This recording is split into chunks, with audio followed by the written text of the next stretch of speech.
Hey, what's up, everybody? This is Charles. I want to welcome you guys to the Dreamerspro Podcast. I'm your host, and this podcast is a full recap of all the things that happened during the NBA, during the week and all the events. Now, I want to let you guys know if you prefer to, to listen to this podcast, we're going to upload it on Spotify for some of you out there, who like to listen to stuff while you're on the run or on the go. So we're going to put the link in the description below for you guys to check it out. So, as I said, this podcast, we created it just to sort of be able to capture what's happening at the NBA, sort of the end of the week. And I know that some of you guys out there would like me to go in depth on a lot of things because, the videos we do for the conversation, they're more compact. We're sort of storytelling in a way, and there's a lot of editing that goes through that. Whereas this, this format is really for you guys to be able to digest the information at a slower rate. And it allows me to be able to talk in a much more calm fashion. Now, as you can see, I'm shooting this video in London. Some of you guys wonder, why do I always change my backgrounds? It's because I'm always traveling. I'm always on the go. Most of the time I'm in Nigeria. Now I'm in the UK. Sometimes I'm in the States. So you just have to be adaptable, and that's why you see my environments change. Now, I want to tell you guys this, though, that hopefully by the end of this year, we're going to have a really, really nice, consistent setup for you guys that hopefully all of you will enjoy. Excuse me. Just had some salad. So hopefully all of you guys will enjoy that so the content can be a little bit more consistent as far as the setup and all of that. So I'm not going to talk for too long on this episode, episode number 2. But I definitely want to get into a lot of pretty cool things. So in today's episode, we're going to be focusing on Zion Williamson versus LeBron, the big matchup that happened this week in the NBA. I'm sure a lot of you guys were hyped for it. We're also going to be getting into the Clippers and their health. Look like the Clippers are starting to get healthy, folks. A lot of people had them, written them off. Now, I know we do have a lot of Clippers supporters that watch our videos that are subscribed to the channel. And a lot of you guys have been,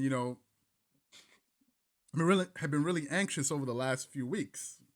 So I'm going to get into the Clippers. And of course, we got to get into the Rockets. It looks like the Rockets are taking off. So I got a lot of things I want to get into in this episode. So hopefully we can get through it.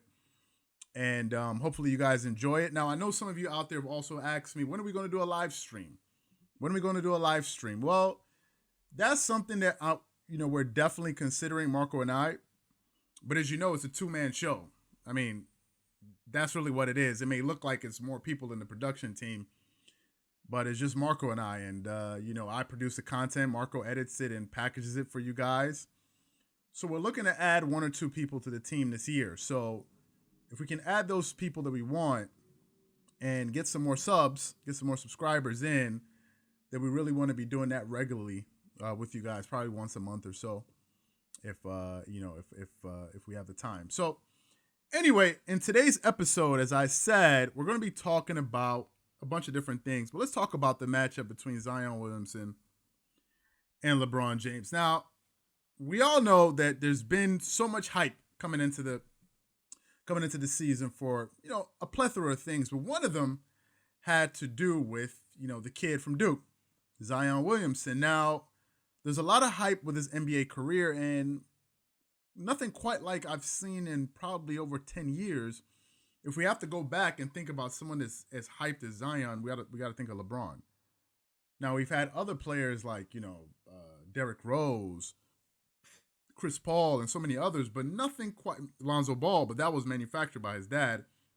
LeVar Ball, who was a bit of a sideshow.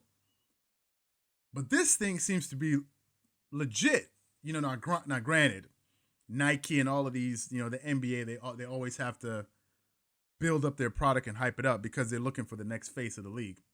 Because LeBron is on his way out, but he's still currently the face of the NBA. So the league was looking for that next big thing, the next big it kid. And it looks like Zion is going to be it. Now, he went number 1 in the draft, but he was injured for most of the season. And going into the season, a lot of people had some trepidations about Zion. People like Shannon Sharp, many others. And the issue was a lot of people were sort of fearful about his weight. Because here you have a 6'6" kid that plays like a power forward, plays small forward or power forward. I don't know what position he plays, 6'6". Now, to put that in context, usually the optimal size for a point guard is between 6'2" to 6'4". Stephen Curry is 6'3". Russell Westbrook, I believe, is 6'3", 6'4". Your shooting guards, you want them to be between 6'5" and 6'7". Kobe was 6'6". MJ was 6'6". D Wade was 6'5". Small forwards, you want them to be between 6'7" and 6'9". Think of Lamar Odom. Think of LeBron at 6'8". Think of Kawhi at 6'7". PG at 6'8". And your power forwards are usually above 6'10". Probably 6'9" to 6'11". And your centers are 7 foot. But Zion seems to be playing positionless basketball. And I don't know what position they have him listed as, but the dude is in there banging with the big boys. Now, he's only played 13 games this season, and in those 13 games, he's averaging 23 points, 7.1 rebounds, 2.3 assists, with a PER, which I don't pay attention to, of 14.6. Shooting 57% from the floor. That's higher than LeBron. It's higher than Kawhi. Now, granted, all of his shots are usually going to the rim with lobs, putbacks, dunks, and all that. Shooting 41% from the three-point line, but I wouldn't read too much into that. He's averaging less than 1 3-pointer a game. Shooting 61%, 62% from the free throw line. And, getting you around a steal a game and a block. Now, the biggest issue with Zion has been his weight. That's what a lot of people seem to be cautious of. Will his weight impede his production, his career? Is it going to stunt the length of his career? Now, looking at him now, he's listed at 284 pounds. But there's been whispers around the NBA that actually he weighs around 300. Now, looking at his body, now, let me just quickly say. Looking at me in this video, I used to be much slimmer. Okay, I used to be much slimmer. But I gain weight quite easily. And if you look at me, you wouldn't guess my weight because I can hide weight. My body can conceal a lot of weight. And if you look at Zion, I think that's probably the case. So if you say he's around 300, I can believe it. You're looking at him and you say, there's no way he's 300 pounds. But if you put him on a scale, it's probably true. Nevertheless, this kid is balling. And the big sort of game for the week was him versus LeBron. You know, the new kid versus the king, the chosen one. And boy, they did not disappoint. I think Zion had like 29 points and 12 or so rebounds or so. LeBron went for 40. Beast mode. Let everybody know that he's still the king. Had a stellar game. Stellar game. Stellar performance. And he put up some, and he gave Zion a lot of credit. Saying, hey, listen, man, this kid is going to be a star. But I think the message he wanted to send to the league and the rest of the world was, yeah, he's going to be a star, but pump the brakes. I'm still the king. I think that's what LeBron really wanted to disseminate to the masses. That's really what he wanted to communicate. He wanted to let everybody know that he's still the king. That's what he wanted to do. Now, for the season, LeBron is averaging 25.5 points a game, 7.7 rebounds, 10.6 assists. Playing lights out in year 16. 35 years old. Went out there and took it to Zion, who's 19 years old. Now, obviously, Zion is a rookie, so what were we really expecting? I think he had a good showing. And LeBron's numbers are fantastic, shooting around 35% from the three-point line, 50% from the field. Free throws, 70%, 69.1 really. And it's always interesting watching Skip and Shannon Sharp go at it on Undisputed, betting countless amounts of crates of Mountain Dew and chicken wings. I don't know what the hell these guys bet now for LeBron James's free throw percentage. I think Shannon Sharp said he's going to shoot above 75 or 70%. So I don't know how many crates of Mountain Dew he's on Skip Bayless on that one. But nevertheless, he's still putting up sensational numbers in year 16. And looking at the current standings in the NBA, in the Western Conference, the Lakers are still the number 1 seed with a 44-12 record, and they won 8 out of their last 10 and 6 in a row. So the Lakers have been balling, and LeBron James is probably the primary reason for that. And that's why a lot of people have him right now, as a close number 2 for regular season MVP behind Giannis Antetokounmpo. Now, in my opinion, Giannis Antetokounmpo is the MVP of the league. I'm sorry, but he is the MVP. I mean, that's been one of the debates this week because LeBron's team is performing so well. But the Bucks have the best record in the NBA at 50-8. That's the Bucks. And they've won 9 of their last 10. And Giannis is doing this with no legitimate second superstar. Now, you may argue LeBron is the most valuable player on his team, sure. But he still got AD, who a lot of people consider to be a top 5 NBA player in the world. I mean, I don't know who's in your top 5. Let's go through the list. You have LeBron. You got LeBron, in no particular order. LeBron, Kawhi, Stephen Curry. You got Kevin Durant. Who you got left? James Harden or AD? Who would you rather have? You got Russell Westbrook.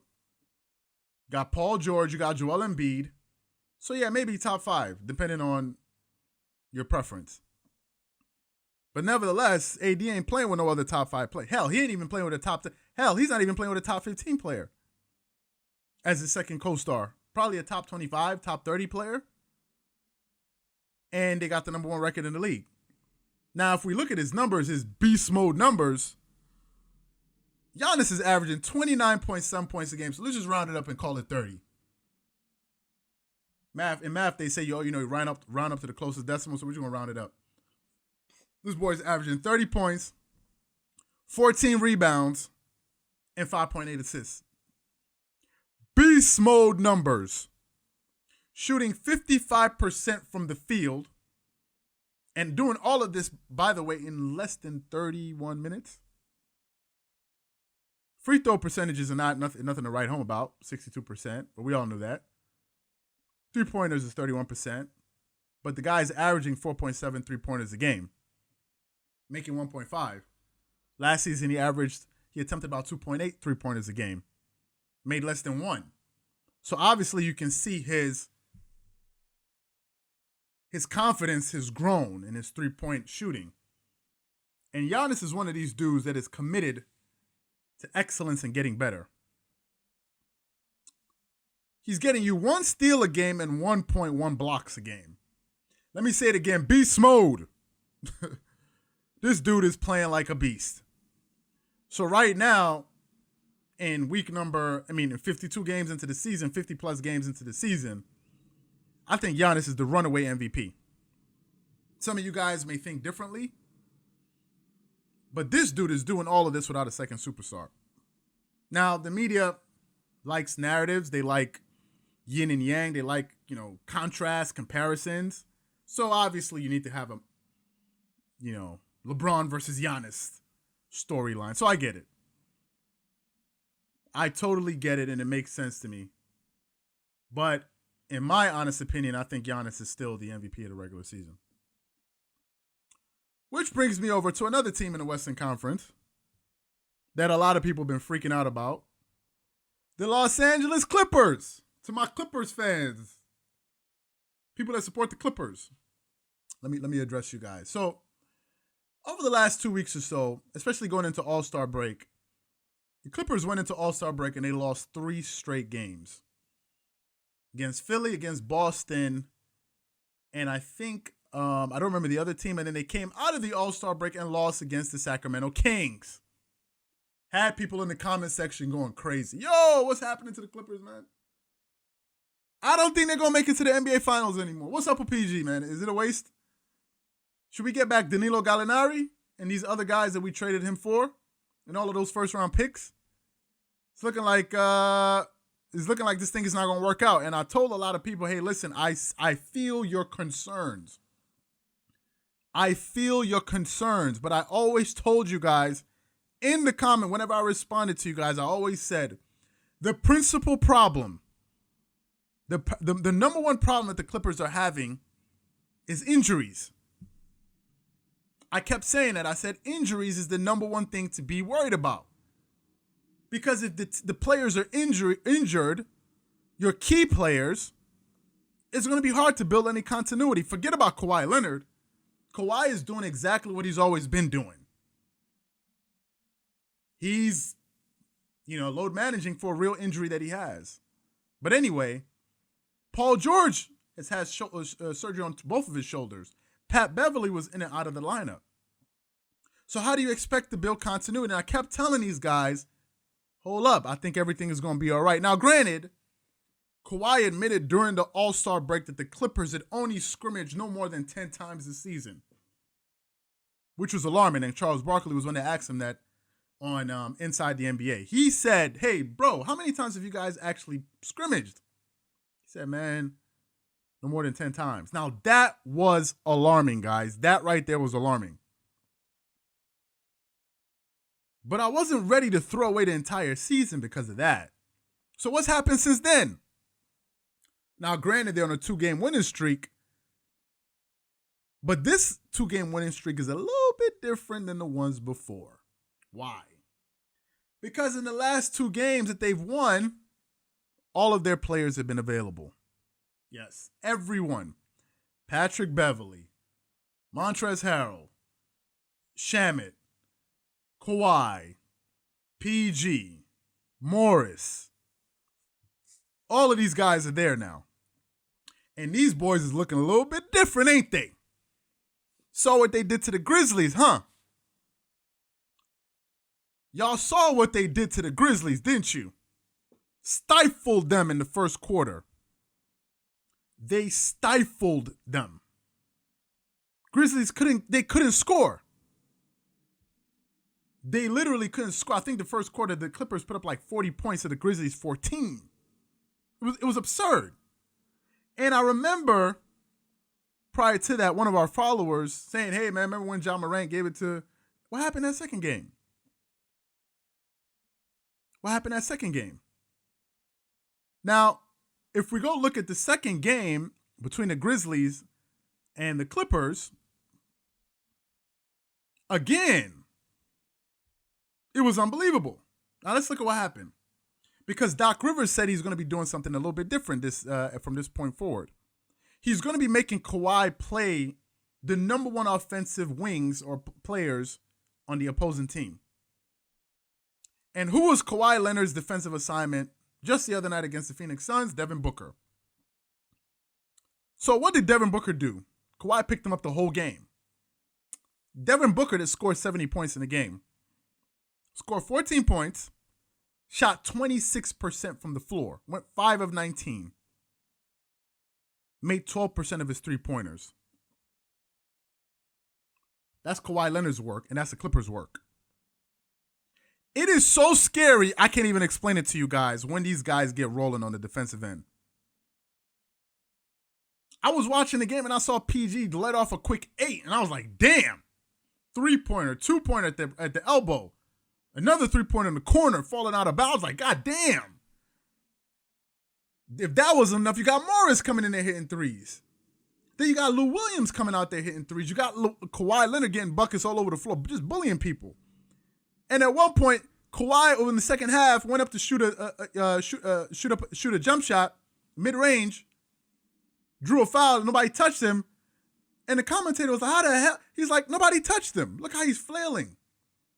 He said, you can't knock Kawhi Leonard over. He's like, you can't even knock that boy over on defense. How the hell are you going to knock him over on offense when he's coming at you?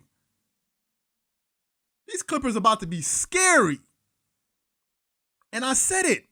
I told you guys, don't jump off the boat just yet. And they healthy. And I'm telling you, if they get on a roll, watch the hell out. This boy is averaging 27 points a game, 7.7 rebounds, 5.2 assists, shooting 46% from the floor, 37% from the field, and 90% from the free throw line. That's Kawhi Leonard. But now, let's talk about the Houston Rockets. The Houston Rockets have been on some kind of tear, boy. And these boys are no joke. Let me just say that. Ever since they adopted this whole small ball philosophy, they've been lights out. And it seems like Daryl Morey and these boys kind of know what they're doing. Because the biggest issue was Russell Westbrook didn't have enough space to operate in the paint. Because Clint Capella was clogging up the paint. So they said, you know what, let's get him out of there. Let's ship him out. Bring in somebody else. Space the floor. And since then, Rockets have won their last 4 games. And Russell Westbrook just went off a 33 the other night against the Grizzlies. Beast moded them. And now the question is, are the Rockets going to be a scary team in the playoffs? I think so.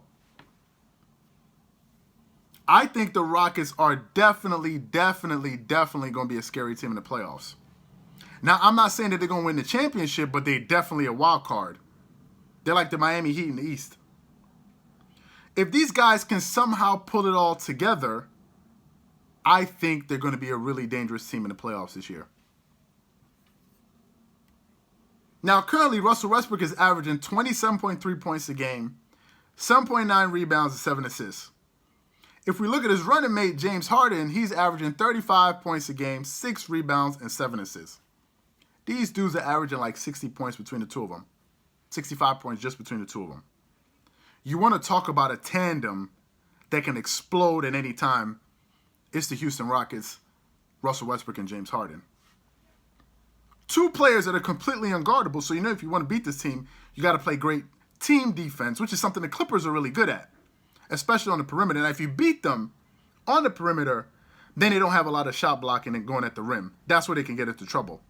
So it's all about keeping Russell Westbrook and James Harden in front of them. And I think the Clippers have the best job to do that of any other Western Conference team.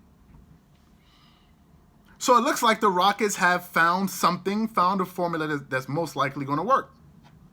It's just a matter of time to see if they're able to put it all together. So this week in the NBA has been pretty exciting. And I look forward to what's going to happen in the NBA next week. So once again, guys, if you enjoyed this podcast, make sure you leave your thoughts and comments in the comment section below. I want to know what you guys thought about it and all the different things we spoke about in this video.